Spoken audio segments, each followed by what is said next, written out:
Zdravím vás z projektu rekonštrukcie obnovy pavilónu M v rámci Národného onkologického ústavu na Bratislavských Kramároch a vidíme, že sa tu robí veľa prác a viac o týchto prácach nám povie náš inžinier Ľubomír Balák.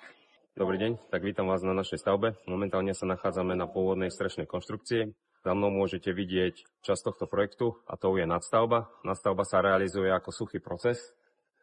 Nosná časť je oceľová konštrukcia, ktorá obopína existujúcu budovu, má vlastné zakladanie a tým nepriťažuje pôvodnú stavbu. Objekt pavilónu M je rozdelený na 3 dilatačné celky. Pracujeme súčasne na všetkých troch, pričom každý celok je v inej fáze výstavby. Naďalej sme na 3. Momentálne finišujeme s realizáciou strešného plášťa, montujeme okenné výplne, pretežujeme inštalácie ako je zdravotechnika, vykurovanie a mediciálne plyny.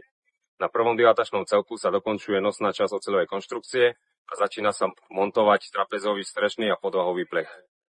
Špecifikácia tohto projektu je tá, že nadstavba aj rekonštrukcia, teda obnova, sa realizuje za prevádzky.